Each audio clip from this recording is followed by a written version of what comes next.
Hello everyone, आप सब कैसे हैं। मैं उम्मीद करता हूं कि बहुत अच्छे होंगे और अपनी पढ़ाई को बहुत अच्छे से कर रहे होंगे। मैं आकाश कुमार बढ़ाना आईसीटी वर्चुअल क्लासरूम में आपका बहुत बहुत स्वागत करता हूं। मेरे प्यारे बच्चों, आप सब कैसे हैं। जैसा आपको पता है कि 12th क्लास है और हिस्ट्री हमारा आज का लेक्चर है और हिस्ट्री के अंतर्गत जो है मेरे प्यारे बच्चों हम लोग देख रहे थे ईंट मन के और हस्तियां। कुल मिला के हम लोग सिंधु घाटी सभ्यता के विषय में आपका एक एक करके हम लोग उसके पर बात कर रहे थे। तो लेक्चर में बहुत सारी चीजें हो चुकी थी। पहले हम लेक्चर को रिवीजन करेंगे, फिर उसके बाद हम लोग आगे बढ़ जाएंगे। क्लियर है मेरे प्यारे बच्चों। तो सबसे पहले मैं जानना चाहता हूं अभी तक जितना हमने पढ़ा है, इस वीक हमारा हिस्ट्री है। क्लियर है। उसमें किसी का कोई डाउट कोई क्वेरी हो तो आप मुझसे पूछ सकते हैं मेरे प्यारे बच्चों, नहीं तो हम चलते हैं सीधा डिजिटल बोर्ड की तरफ। मेरे प्यारे बच्चों, हम लोग इसमें आपका देख चुके हैं अभी तक आपका हड़प्पा सभ्यता। इसमें बहुत सारी चीजों को हमने आपका गौर करके एक एक करके इन बहुत सारी चीजों को आपका इसमें देखा है और इसमें हमने इन सभी की आपका बात भी की है। क्लियर है।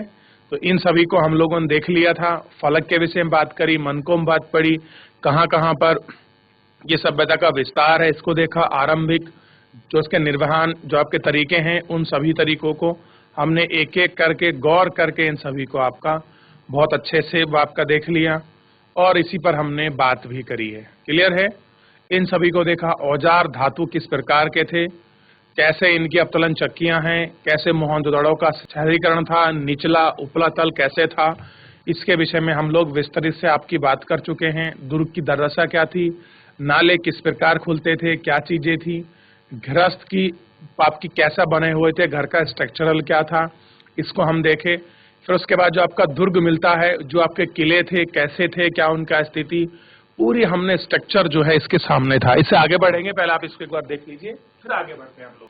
देखिए आगे देख रहे हैं। इसके बाद हमने उसी तरह से इसका जो था सामाजिक अवलोकन किया, ठीक। और सामाजिक अवलोकन में हमने इसको भी पूरा देखा, क्या स्थिति। हमने देखा कि शिल्प उत्पादन के विषय में इनकी जानकारी क्या थी, किस प्रकार आपके मन के बनाते थे। फिर इनके बर्तनों के विषय में हमने देखा उत्पादन के रूप में कैसी इनकी पहचान थी, माल प्राप्त करने से संबंधित इनकी नीति क्या थी, कहाँ कहाँ पर ये चीजों को बेचते थे, कैसे आपके एक सभ्यता दूसरी सभ्यता के साथ आपका ट्रेड करती थी, उन सारे को हमने देखा। क्लियर है। सुदूर क्षेत्रों में उनका कैसे आपका संपर्क था, इसके विषय में भी हमने पढ़ा, ठीक। और किस तरह से ये नाव की स्ट्रक्चर की जो आकृति बनी हुई है इसको भी हमने देखा। क्लियर है, ठीक। तो इतना जो था हम इसके अंतर्गत ये देखिए। फिर उसके साथ हमने देखा कि एक आपका रहस्यमय लिपि क्या है, बाट किस प्रकार के दशमलव प्रणाली थी, प्राचीन सत्ता किस प्रकार में थी, प्रसाद शासक क्या होते थे, इसको विषय में देखा। और हम बेसिकली जो आज इसके अंदर बात करने वाले जो लास्ट टॉपिक है वो इसका लास्ट टॉपिक है मेरे प्यारे बच्चों, सभ्यताओं का अंत। आखिर में इस सभ्यता का अंत कैसे हुआ, तो इस सभ्यता की जो अंत की कहानी है उसको देखेंगे और अंत की कहानी के साथ जो है हम चैप्टर को और बहुत सारी चीजों के साथ जोड़कर पक्का रिलेट कर कर इनको पढ़ेंगे और हम इन पर गौर भी करके एक एक चीजों को सारे को बहुत अच्छे से हम इसको देख लेंगे। ठीक है। फिर इस पर हम लोग आपका बात करेंगे। ठीक है। अब इनको आप लोग देख लीजिए। अच्छा, चैप्टर आपने पूरा पढ़ा है, रिवीजन करा है। अगर मैं आपसे पूछूं कि इतनी बड़ी सभ्यता थी तो आखिर वो लुप्त कहां हो गई, आखिर वो इतनी बड़ी सभ्यता चली कहां गई, ये हमको देखना है और इसके विषय में थोड़ी सी हम लोगों को इस पर अपनी एक एक करके जो है आपका बात करनी है। एक एक करके इन सारे चीजों को आपका हमें गौर करके जो है आपका देखना है। क्लियर है। तो आप इनको एक बार देख लीजिए, अच्छे से बात कर लीजिए। चलिए हम आगे बढ़ते हैं और इन चीजों को देखते हैं। जैसे हड़प्पा सभ्यता के विषय में अगर हम लोग बात करें कि इसका अंत आखिर में क्यों हुआ इस सभ्यता का, तो ऐसे साक्ष्य मतलब एविडेंस मिले हैं जिनके अनुसार 1800 ईसा पूर्व तक चोलिस्तान जैसे क्षेत्रों में अधिकांश विकसित हड़प्पा स्थलों को त्याग दिया गया है। कह रहे हैं बहुत सारे ऐसे हड़प्पा स्थल हैं जिनको आपका त्याग दिया गया था। इसके साथ ही गुजरात, हरियाणा तथा पश्चिमी उत्तर प्रदेश में नई बस्ती में भी आबादी बढ़ने लगी थी। और कह रहे हैं जो आपका गुजरात है, ये सारे रीजन हैं, ऐसी जगह भी नई आबादी, यानी कि बेसिकली बात करूं जो आपका पाकिस्तान और हिंदुस्तान का जो आज हम जिसको बॉर्डर कहते हैं, ये पूरा जो आपका रीजन है, इस सारे रीजन की मैं बात कर रहा हूं। ये पूरा रीजन जो था, इस रीजन को ये लोग छोड़ चुके थे और गुजरात, हरियाणा और पश्चिमी उत्तर प्रदेश की तरफ ये लोग बढ़ रहे थे। ऐसा लगता है कि उत्तर हड़प्पा के क्षेत्र 1900 ईसा पूर्व के बाद भी अस्तित्व में रहे। कुछ चुने हुए हड़प्पा स्थलों की भौतिक संस्कृति में बदलाव आया था, जैसे सभ्यता की विशिष्ट पुरावस्तुएं, बाट, मोहर, विशिष्ट मानक का समाप्त हो जाना। ये सारी चीजें क्या हो गई थी, आपकी समाप्त हो गई थी। इनमें यूनिक चीजें जितनी थी वो आपका लुप्त हो चुकी थी। ठीक, लेखन, लंबी दूरी का व्यापार तथा शिल्प विशेषज्ञ की ही समाप्त हो गई थी। और जितनी भी ये सारी चीजें थी ये आपका पूरी तरह से आपका समाप्त हो रही थी। इन चीजों का समापन से भी बहुत सारा ऐसा फर्क था जो हमको इसमें दिखाई दे रहा था। क्लियर है? सामान्यतः थोड़ी वस्तुओं के निर्माण के लिए थोड़ा ही माल प्रयोग में लाया जाता था।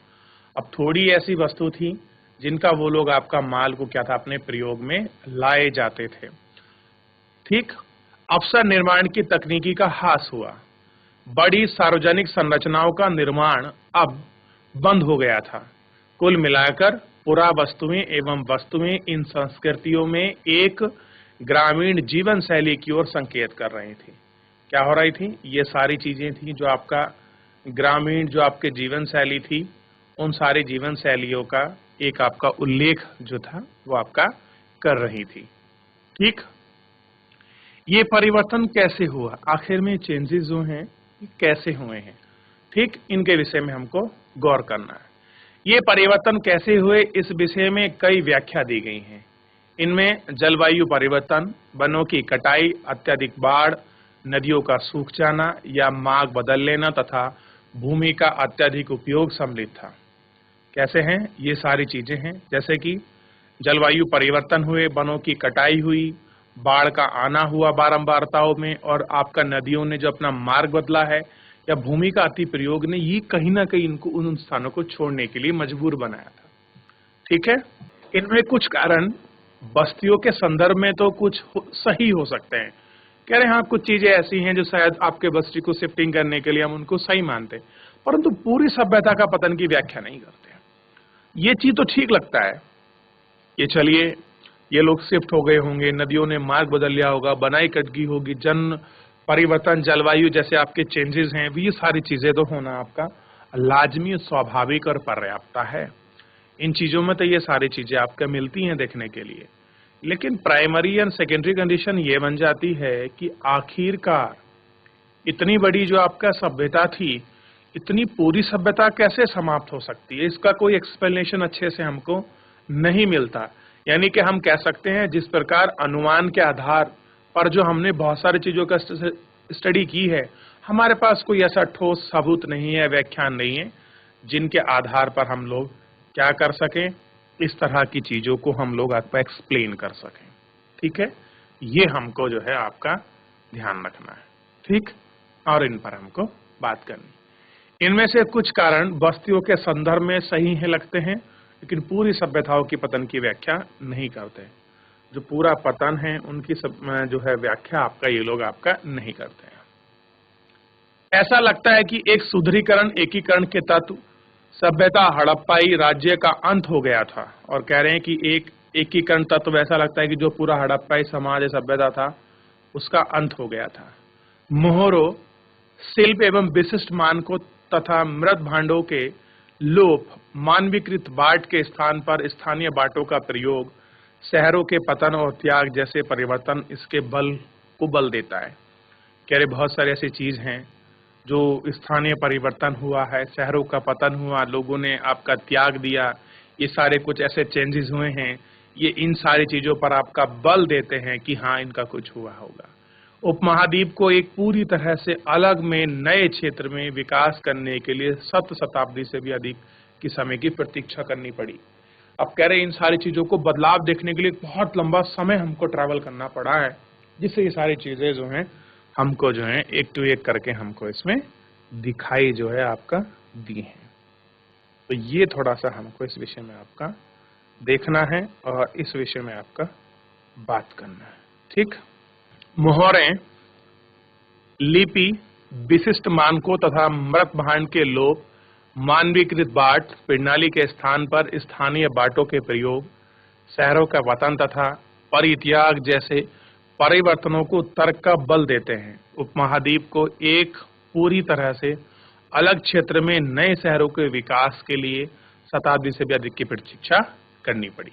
तो आप इसको देख सकते हैं कि पूरा रीजन क्या था, एक बार फिर देख लीजिए, फिर तब हम आगे बढ़ते हैं। इसमें कुछ ऐसा तर्क आपको लगता है कि हाँ, इस कारण कुछ हड़प्पा सभ्यता पूरी समाप्त हो गई होगी, तो आप मुझे बता सकते हैं। हाँ, एक तर्क मैं आपको लास्ट में बताऊंगा, एक बार इसको देख लीजिए।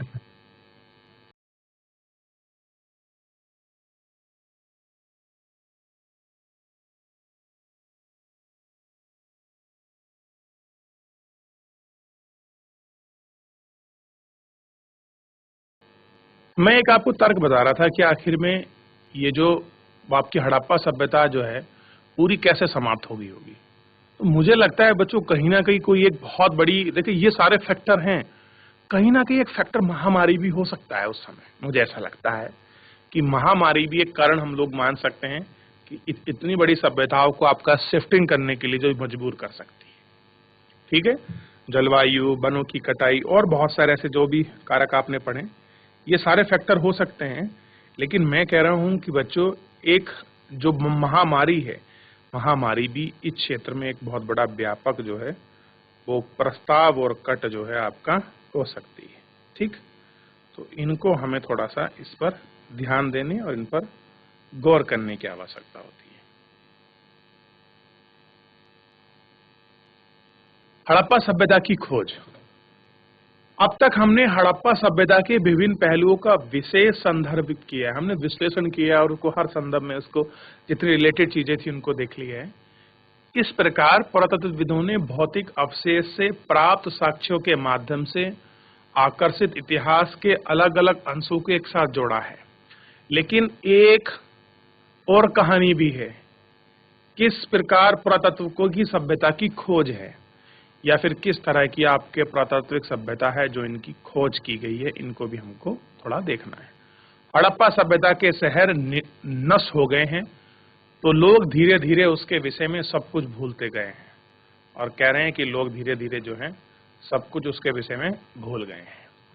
जब लोगों ने इस क्षेत्र में शताब्दियों के बाद भी रहना आरंभ किया, तो वे समझ नहीं पाए कि बाढ़ या मिट्टी के कटाव के कारण अथवा खेतों की जुताई के समय, फिर खजाने की खुदाई के लिए समय यदा कदा धरती पर आने वाली सतह पर जो है ये सारी चीजें हुई हैं। ठीक, इन चीजों को उन्होंने आपका खुद देखा है कि भूमि कटाई हुई है, चीजें हुई हैं, और ये कहीं ना कहीं चेंजेस ही जितने भी हमको मिले हैं ये इफेक्टिव और आपके इसके लिए क्या है, रिस्पॉन्सिबल है। तो ये थोड़ा आपको समझना पड़ेगा। ठीक, बर्किंघम का भ्रमण। ये जो बर्किंघम है, जो आपके भारतीय पुरातत्व विभाग के डायरेक्टर थे, उन्होंने कुछ आपका भ्रमण, कुछ खोजबीन, कुछ घूमे, उन्हें कुछ मिला है। जब भारतीय पुरातत्व सर्वेक्षण ने पहले डायरेक्टर जनरल बर्किंघम ने 19वीं शताब्दी के माध्यम से पुरातात्विक खनन का आरंभ किया है, तब पुरातत्व ने अपने अन्वेषण के मार्ग के लिए लिखित स्रोत, साहित्य, अभिलेखों का प्रयोग पसंद कर रहे हैं। यहाँ तक कि बर्किंघम की मुख्य रुचि और आरंभिक ऐतिहासिक लगभग 6ठी शताब्दी ईसा पूर्व से 4ठी शताब्दी ईसा पूर्व तथा उसके बाद के कालों से संबंधित पुरातत्व में है। वो क्या कह रहे हैं, वो कौन से एविडेंस है, कौन से हिस्टोरिकल चीजें हैं, कौन से स्क्रिप्शन पे वो बात कर रहे हैं लिखने के लिए, तो वो कह रहे हैं तो आपकी 6ठी है और आपकी जो 4th आपकी सेंचुरी है, उसके बीच के जो आरंभिक इनिशियल हिस्टोरिकल जो कुछ पॉइंट्स है वो उनकी स्टडी में ज्यादा इंटरेस्टेड रखते हैं। ये थोड़ा क्लियर होना चाहिए, वो कहाँ रखते हैं, इन चीजों पर ज्यादा अपना फोकस बना के रखते हैं। ठीक है, और इनको आपका देखना है। आरंभिक बस्तियों की पहचान के लिए उन्हें 4ठी से 7वीं शताब्दी के बीच उपमहाद्वीप में चीनी बौद्ध तीर्थयात्री द्वारा छोड़े गए वृत्तांत का प्रयोग किया गया। बर्किंघम ने अपने सर्वेक्षण के दौरान मिले अभिलेखों का संग्रहण, परखलन तथा अनुवाद किया है। उत्खनन के समय वे ऐसी पुरावस्तुओं की खोजने का प्रयास कर रहे थे जो उनके विचार में सांस्कृतिक महत्व देते थे। क्या करते थे, उत्खनन के समय चीजों के प्रयास का जो उनकी खोजने का आपका, उन सब चीजों को, उन खोज का वो आपका क्या करते थे, वो आपका महत्व देते थे कि क्या चीजें इंपॉर्टेंस है, ये उनको थोड़ा देखना है। हड़प्पा जैसे पुरा स्थलों में जो चीनी तीर्थयात्री के यात्रा क्रम का हिस्सा नहीं था और जो ये एक आरंभिक ऐतिहासिक शहर भी नहीं था। अगर आप उसकी बात करोगे, आप हड़प्पा को देखोगे, तो हड़प्पा को देख के बहुत सारी चीजें स्पष्ट हो जाएंगी कि आरंभिक में कोई हिस्टोरिकल प्लेस तो था नहीं वो, लेकिन क्या है, बर्किंघम के अन्वेषण में जो उन्होंने इन्वेस्टिगेशन किया है, स्ट्रक्चर यानी कि ढांचे में उपयुक्त नहीं बैठता था, जो स्ट्रक्चरल था उसमें वो फिट नहीं बैठता था। इसलिए हालांकि हड़प्पाई पुरातत्व जो आपकी पुरा वस्तुएं हैं 19वीं शताब्दी में कभी कभी मिलती थी और इनमें कुछ तो बर्किंघम तक पहुंच भी थी, फिर भी वह समझ नहीं पाया कि पुरा वस्तुएं कितनी प्राचीन हैं। अब देखिए, बहुत सारी चीजें थी जहां पर वो अपनी पुरावस्तुओं पर पहुंच बना सकते थे, लेकिन बहुत सारी ऐसी हड़प्पाई सभ्यता में 19वीं शताब्दी तक जो आपकी खुदाई की गई, उन तक वो पहचान ही नहीं कर पाए, मिल ही नहीं पाई। अब सोचिए, कोई चीज है आपकी लगभग हम ऐसे मान लें कि पहली सदी या उससे पुरानी, या फिर आपका मान सकते हैं कि जैसे कि जो इनका आपका मेनली इंटरेस्टेड है आपका बर्किंघम का, ये 4th और 6th के बीच की बात कर रहे हैं, तो इन दोनों में जो चीजें थी इनको देखने वाला एक सबसे बड़ा बैलेंस था कि कैसे वो चीजें हैं। ठीक, तो इन पर भी गौर करने की आवश्यकता थी। अब 19वीं सदी में वो चीज एग्जैक्ट फॉर्म में मिल जाए या जैसी मिले तो उसका स्टडी थोड़ा टफ हो सकता है। एक अंग्रेज ने बर्किंघम को एक हड़प्पा ही मोहर दी थी। उन्होंने मोहर पर ध्यान दिया तो उन्हें एक कालखंड में दिनांकित करने में असफल प्रयोग रहा। अब देखिए, उन्होंने चीज देखी, उस पर कुछ आपका लिखा हुआ था, लेकिन वो असफल रहे, उसमें खोज नहीं पाए जिससे वे परिचित थे। ऐसा इसलिए किया गया था क्योंकि कई और लोगों की तरह भी उनका यह मानना था कि भारतीय इतिहास का प्रारंभ गंगा घाटी में पनपने वाले शहरों के साथ, क्या कह रहे हैं, गंगा घाटी में बाप के पनपने वाले शहरों के साथ ही हुआ था। उनकी सुनिश्चित अवधारणा के चलते कोई आश्चर्य की बात नहीं थी कि हड़प्पा सभ्यता के महत्व को समझने में कोई चूक हो गई है। वो क्या मानते थे, जितना हमने पढ़ा है उसमें हमें ऐसा कुछ नहीं लगता कि हड़प्पा सभ्यता को चीजों को पढ़ने में हमने कोई अपनी चूक वगैरह इस तरह की कोई चीजें हमने आपके कर दी हैं, तो हमें नहीं लगता। और ये वाली मोहर जो थी बर्किंघम को दी गई थी, जो आपने इनिशियल में भी देखी हो।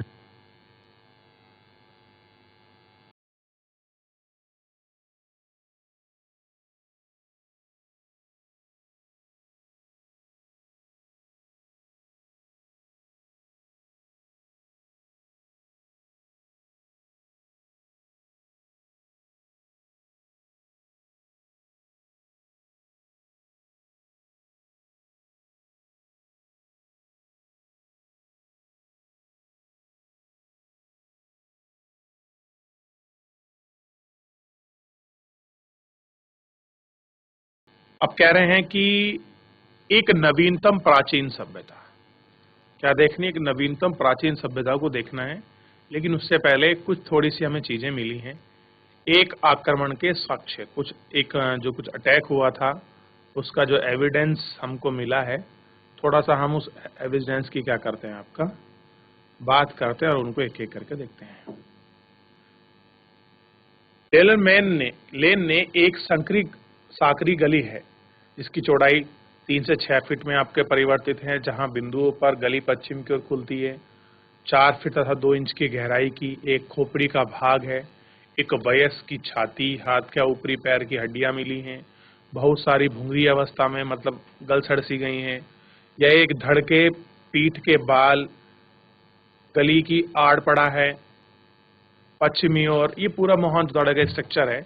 इसको देखिए, यहाँ थोड़ा ऐसा आगे ध्यान देंगे कि 1925 में मोहनजोदड़ो के इस भाग से 16 लोगों में जो अस्थि पंजर थे उनमें आभूषण सहित मिले हैं।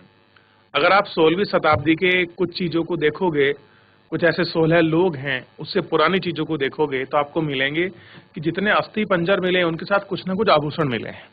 मैंने आपको पीछे भी दिखाया है, जो उनकी मृत्यु के समय पहनाते हुए थे, यानी शायद जब वो मरे होंगे, उनको आपका दफनाया गया होगा तो वो उनके साथ रखे हुए होंगे। बहुत समय पश्चात 1947 में REM व्हील ने, भारतीय पुरातात्विक सर्वेक्षण के तत्कालीन डायरेक्टर जनरल थे, ठीक, कब थे, ध्यान रखना है, 1947 में, व्हीलर, ये इन्होंने क्या किया है, पुरातात्विक साक्ष्यों का उपमहाद्वीप के प्राचीनतम ग्रंथ ऋग्वेद के साक्ष्यों के संबंध स्थापित करने का प्रयास किया। वो कह रहे हैं जो चीजें हमको यहाँ मिल रही हैं, अगर हम उनको ऋग्वेद के साथ आपका रिलेट करके देखें तो उन्होंने क्या लिखा है। ऋग्वेद में पुर शब्द का उल्लेख है। पुर का अर्थ होता है प्राचीन, किला या गढ़। आर्यों के देवता इंद्र को आपका पुरंदर अथवा गढ़ विश्वध्वंसक कहा जाता था। क्या बोलते थे पुरंदर को? इंद्र का दूसरा नाम पुरंदर, आपका गढ़ विध्वंसक, यानी कि इंद्र क्या करता था, बड़े से बड़े किले को आपका डिस्ट्रॉय कर दिया करता था। ये हम नहीं कह रहे, ये विलहर कह रहा है। ये कौन है? डायरेक्टर हैं किसके? भारतीय पुरातत्व विभाग के। वो इनको लिंकेड करके जोड़ के इस तरह की बातें कह रहे हैं। ये दुर्ग कहाँ हैं, या थे या नहीं थे? पहले यह माना जाता था कि मिथक मात्रा थी कि हड़प्पा में हाल में हुए उत्खननों के मामले परिदृश्य से बदल गए हैं।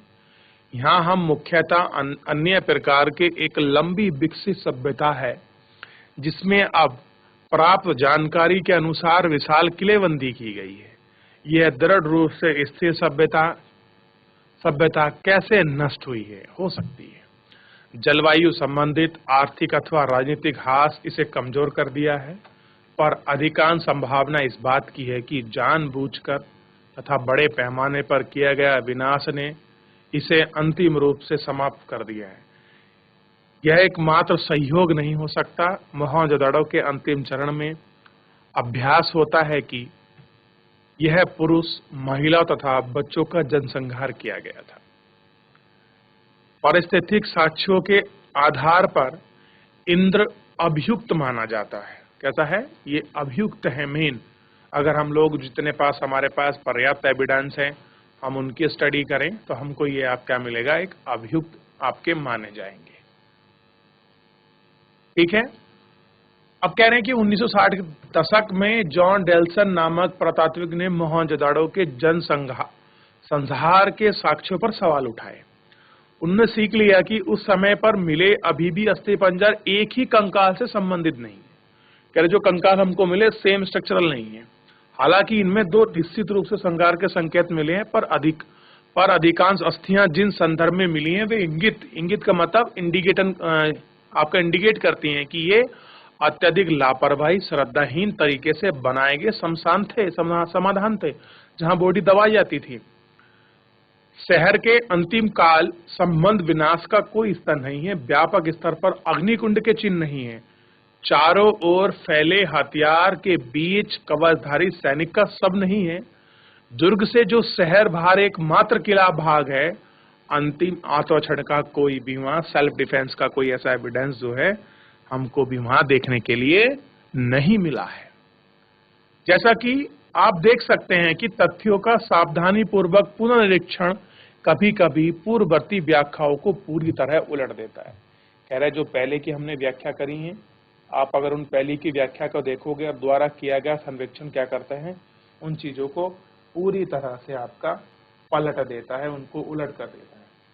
तो इन सब चीजों पर हमको बेसिकली थोड़ा सा ध्यान देने की आवश्यकता और हमको गौर करना चाहिए।